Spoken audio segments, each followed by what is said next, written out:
Last লাভ দিয়েছিলাম মালদ্বীপে। গুরগার বিল থেকে সাপটা নিয়ে আসলাম। কুমিল্লাতে এই খেলাকে কাক খেলা বলা হয়। খুবই আনন্দদায়ক ছিল আমাদের কাছে। আসসালামু আলাইকুম ওয়া রাহমাতুল্লাহি ওয়া বারাকাতুহু। কুমিল্লার তরুণ আলেমদেরকে নিয়ে আজকে আমরা বাংলাদেশের চান্দিনার জনপ্রিয় একটি জায়গা গুরগার বিলে যাচ্ছি।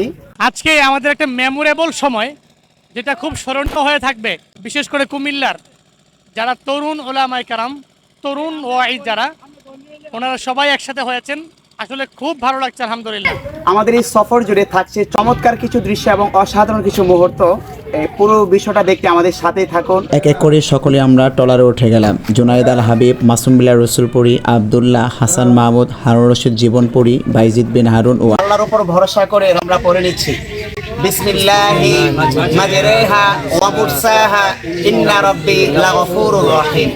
সবুজ শ্যামল ঘেরা প্রাকৃতিক সৌন্দর্যের লীলাভূমি, অপরূপ এই প্রিয় মাতৃভূমি বাংলাদেশ। হঠাৎ করে একটি ব্রিজ আসাতে আমরা সকলে নুয়ে পড়ি। বিলের মধ্যে এত সুন্দর শাপলা দেখে আর লোভ সামলাতে পারলাম না। সেই ছোটবেলায় কবে শাপলা উঠিয়েছি ঠিক মনে পড়ছে না। আমাদের কুমিল্লার ভাষা এটাকে খরা বলা হয়। আপনাদের এলাকাতে এটাকে কি বলা হয় অবশ্যই জানাবেন। আমাদের এখানে বেল বলা হয়, বেল বেল। বৃষ্টিতে আমরা এখন এটাকে আমাদের ভাষায় ত্রিপাল বলে। ত্রিপল না, এটা বস্তা। বস্তা বস্তা। চলতি পথে হঠাৎ করে বৃষ্টি নেমে আসে। এরই মধ্যে আমাদের ট্রলারটি একটি বাঁশের সাঁকোর সাথে আটকে যায়। ফলে আমরা খুব টেনশনে পড়ে যাই। মুফতি বাইজিদ বিন হারুন সাহেবের উপস্থিত একটি কৌশল অবলম্বনের ফলে এই সাঁকোর থেকে আমরা কোন রকম বেঁচে যাই। অবশেষে আমাদের এই ট্রলারটি একটি জায়গায় থামিয়ে ট্রলারের মধ্যে আমাদের দুপুরের খাবার পাক করার জন্য যত আসবাবপত্র ছিল সবগুলো আমরা নামিয়ে ফেলি। যেখানে আমরা ট্রলারটি থামিয়েছি এই জায়গাটি খুবই সুন্দর এবং এই জায়গাটিতে আমরা ছাউনি দিয়ে আমাদের পাক শাকের কাজ শুরু করে দিই। রান্নাবান্নার ফাঁকে আমরা একটু খেলাধুলা শুরু করলাম। এই খেলার মধ্যে যিনি মাঝখানে থাকবেন তাকে আমাদের এলাকাতে কাক বলা হয় এবং বলটি একজন অপরজনের কাছে পাস করতে থাকবেন আর মাঝখানে তিনি যার কাছে বলটি থাকবে তাকে ছুঁয়ে দিতে পারলেই তিনি আবার কাক হয়ে যাবেন। অবশেষে আমরা সকলেই খেলাধুলা শেষ করে গোসলের প্রস্তুতি নিই। লাফ দিয়ে এভাবে হাবুডুবু খেয়ে অনেক দিন পর নদীতে আমরা একসাথে গোসল করেছি। লাস্ট লাভ দিয়েছিলাম মালদ্বীপে, এখন দিব বাংলাদেশের কুমিল্লার চান্দিনার গুরগার বিলে।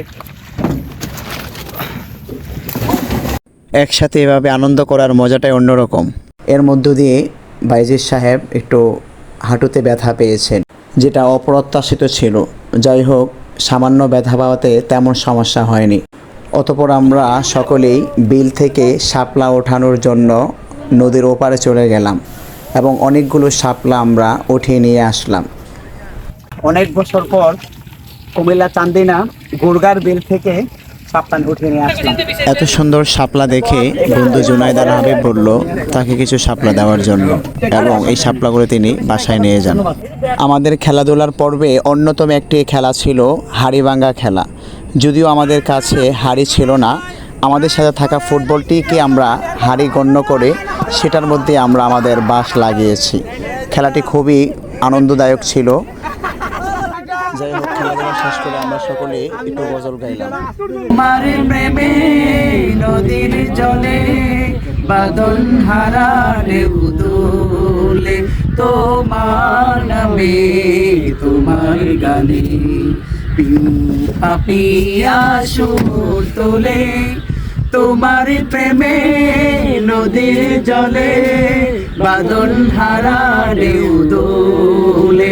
বাড়িতে যাওয়ার পথে এই চাচাদেরকে দেখলাম নৌকাতে বসে বসে তারা বসি দিয়ে মাছ ধরছে। দৃশ্যটা খুবই ভালো লেগেছে। আজকের মতো আমাদের সফর এখানেই শেষ হচ্ছে। কেমন লেগেছে অবশ্যই আপনারা জানাবেন।